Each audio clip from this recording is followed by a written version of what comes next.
Welcome to Suman TV. Vitamin B12 సమస్యతో బాధపడుతున్నారా? ఈ సమస్యను ఎలా అధిగమించవచ్చు?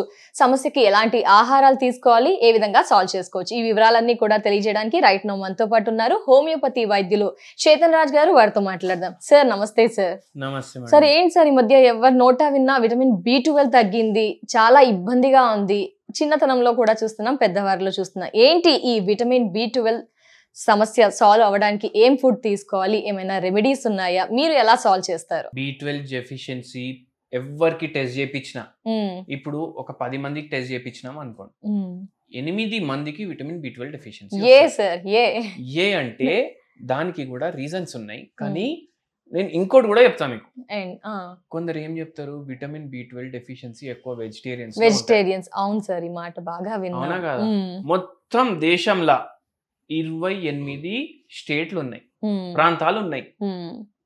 అన్ని ప్రాంతంలో కన్నా ఎక్కువ నాన్ వెజ్ ఫుడ్ ఎక్కడ తింటారు చెప్పండి? స్టేట్ తెలంగాణ, ఆంధ్ర స్టేట్లలో 90% జనాలు నాన్ వెజ్ తింటారు.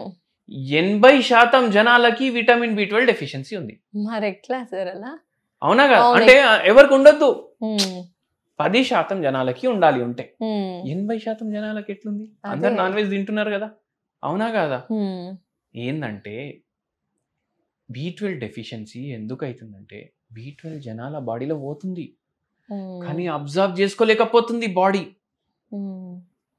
షుగర్ వ్యాధి పేషెంట్లు మన తెలుగు రాష్ట్రాల్లో ఎక్కువ, బీపీ వ్యాధి పేషెంట్లు తెలుగు రాష్ట్రాల్లో ఎక్కువ, నరాల వ్యాధి పేషెంట్లు తెలుగు రాష్ట్రాల్లో ఎక్కువ, అవునా కదా? థైరాయిడ్ వ్యాధి, PCOD చాలా మంది అమ్మాయిలకు ఉంటుంది, అవునా కదా? అది కూడా మన దగ్గర ఎక్కువ ఉంది. అయితే ఈ రోగాలు ఉంటే ఏమవుతుందంటే, ఇది అబ్జార్ప్షన్ తగ్గుతుంది, B12 అబ్జార్ప్షన్ తగ్గిపోతుంది. దానికి మళ్ళీ సూదులు, అవునా కాదా?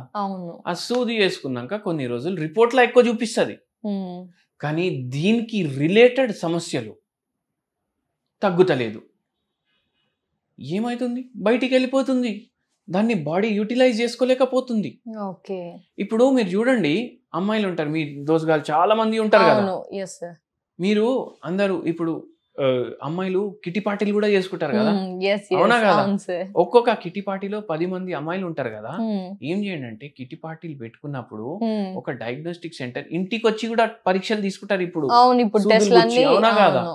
అది మీరు అందరూ ఏం చేయండి అంటే, టెస్ట్ చేయించుకోండి. విటమిన్ B12 కాదు, విటమిన్ B12 కూడా అవసరం లేదు, ఓన్లీ CBP చేపియండి.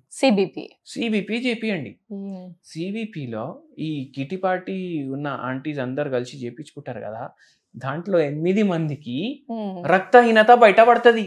అవును సార్, మీరు అన్నది చాలా కరెక్ట్. రక్తహీనత బయటపడుతుంది. 9, 8, కొందరికైతే 5, 6 కూడా ఉండేటోళ్ళు ఉంటారు.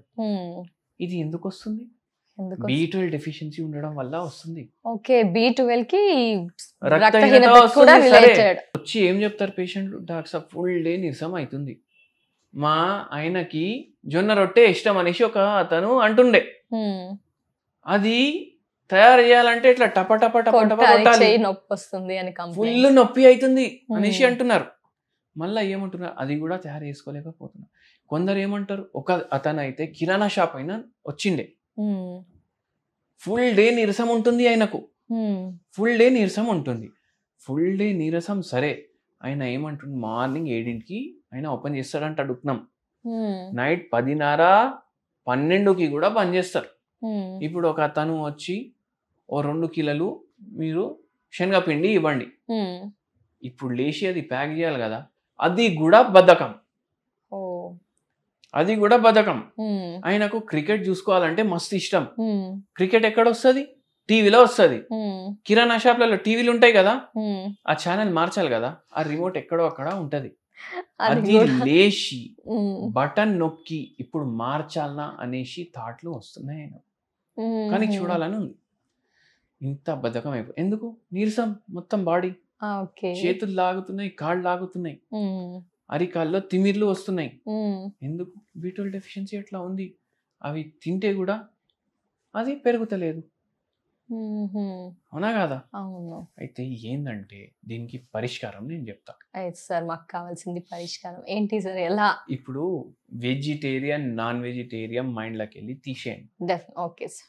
మీరు నాన్ వెజిటేరియన్ అనుకోండి, మటన్ బిర్యానీ, చికెన్ బిర్యానీ, పాయ, కబాబ్ ఇవన్నీ కాదు. మీరు ఇంటికాడ ఫిష్ కర్రీ తీసుకోవాలి. Fish curry. మళ్ళా ఇంకో పాయింట్ కూడా ఉంటది ఇక్కడ. మనం ఫిష్ అని చెప్పంగానే దాన్ని డీప్ ఫ్రై చేసి మసాలాలు, బటర్లు, గవి అవన్నీ వద్దమ్మా. పులుసు మీరు పులుసు లాగా చేసుకోవాలి. దాంట్లో పోపు పెట్టినప్పుడు కూడా నూనె జర తక్కువ వాడాలి. ఇంతకు ముందు కిలో నూనె మీరు వాడుతున్నారు అనుకోండి, ఇప్పుడు చటాక్ నూనె వాడాలి. అంత డిఫరెన్స్ ఉండాలి నూనె వాడడంలో కూడా. మళ్ళా దాని తర్వాత ఏంటంటే ఇట్లని చేసుకొని ఇంట్లో తినాలి. బయటకు వెళ్ళి తీసుకొని రావద్దు. ఇప్పుడు ఇంట్లో తినాలంటే బయటికి వెళ్ళి కూడా పట్టుకొస్తారు. అట్లా కూడా చేతన్ రాజ్ గారు చెప్పారు కదా, ఫిష్ తెచ్చుకొని తినమని చెప్పి మంచిగా వండిన ఫిష్ తీసుకొని వస్తారు. అట్లా కాదు, ఇంట్లో వండుకోవాలి, ఇంట్లో తినాలి. అది మీరు మైండ్ లో పెట్టుకోండి. మళ్ళా వెజిటేరియన్ ఉన్నారు అనుకోండి, ఏం చేయాలి? పీ చేయాలి. అంటే పీ ఏంది? పీ అంటే పాలు, పీ అంటే పెరుగు, పీ అంటే పనీర్. వెజిటేరియన్స్ చేసుకోవాలి. ఎట్లా? ఒక కప్ పాలు తాగిర్రు అనుకోండి, ఒక్క రోజుకి సరిపోయేంత 50% విటమిన్ B12 వస్తుంది మీకు.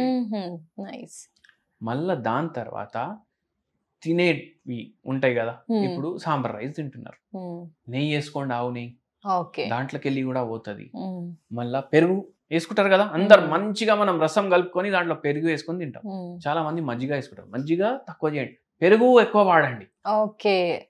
దాంట్లో కూడా విటమిన్ B12 ఉంటుంది. మళ్ళా ఇంకోటి మనం విటమిన్ Dలో డిస్కస్ చేసినాం, సెడెంటరీ లైఫ్ స్టైల్, స్ట్రెస్, ఇవి అన్నీ డిస్కస్ చేసినాం కదా. ఇవన్నీ మీరు ఏం చేయండి అంటే సేమ్ అక్కడ మాట్లాడుకున్నాం కదా, ఆ వీడియో వెళ్ళి చూడండి, దీంట్లో లింక్ పెట్టండి. ఆ వీడియో చూస్తే ఏమేమి చేయాలి లైఫ్ స్టైల్ మార్చుకోవడానికి అక్కడ వాళ్ళు నేర్చుకుంటారు. సిమ్టమ్స్ ఎట్లుంటాయి చెప్తాను నేను మీకు. ఈ చేతులు ఉంటాయి కదా, అరిచేతులు, దీంట్లో తిమ్మిర్లు వస్తాయి B12 తగ్గితే. మైలిన్ షీత్ అనేసి ఒకటి ఉంటది. ఈ షీత్ ఎక్కడ ఉంటది అంటే నరాల పైన ఉంటది. B12 తక్కువ ఉంటే అది డ్యామేజ్ అవుతుంది. నరాల్లో ఏం పాస్ అవుతుంది? కరెంట్ పాస్ అవుతుంది. ఇప్పుడు వైరింగే డ్యామేజ్ అయింది, సరిగా పనిచేస్తాయి ఆ బల్బులు, లైట్లు లేదు. మన బాడీ వైరింగ్ ఏంది? నరాలు, అవే డ్యామేజ్ అవుతున్నాయి. ఎట్లా పోతుంది కరెంట్? తిమ్మిర్లు వస్తాయి, ఒక్కొక్కసారి ఇట్లా షార్ట్ కొట్టినట్టు అవుతుంది, ఒక్కొక్కసారి ఇట్లా నరాలు కొట్టుకుంటాయి, ఒక్కొక్కసారి గుండెదడ అనిపిస్తుంది. అవే కాదు, బ్రెయిన్ ఫాగ్ అనేసి కూడా అవుతుంది. అంటే మనం ఏం చేస్తున్నాం మనకు అర్థం కాదు. ఒక్కొక్కసారి B12 లోపం వల్ల నరాలు దెబ్బ పడిపోతాయి. మళ్ళా దాని తర్వాత చక్కర్లు వస్తాయి కొందరు. ఇవన్నీ కూడా చాలా ప్రామినెంట్ సిమ్టమ్స్. సో పన్నీర్, పాలు, పెరుగు 3 తీసుకోవాలి. అండ్ నాన్ వెజిటేరియన్లు ఉన్నారు అంటే చేపలు, దాంది కర్రీ, చేపల పులుసు మీకు మంచిగా. ఇంకోటి కూడా ఉంటది, చింతపండు వాడొచ్చా వాడలేమా? Vitamin B12 deficiency. చింతపండు అవాయిడ్ చేయండి అని కూడా అంటున్నాం. లేదు, తినండి. యాంటీ ఇన్ఫ్లమేటరీ ప్రాపర్టీలు ఉంటాయి దీంట్లో. ఇప్పుడు నరాల్లో ఇన్ఫ్లమేషన్ వచ్చింది అనుకోండి, అది తగ్గించడానికి కూడా హెల్ప్ చేస్తుంది చింతపండు పులుసు.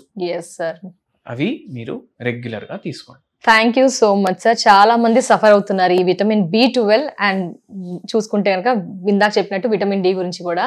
బట్ మీరు చెప్పిన రెమెడీస్ అయితే ఏవైతే ఉన్నాయో అవి ఖచ్చితంగా ఫాలో అవ్వచ్చు sir. Thank you so much. నమస్తే.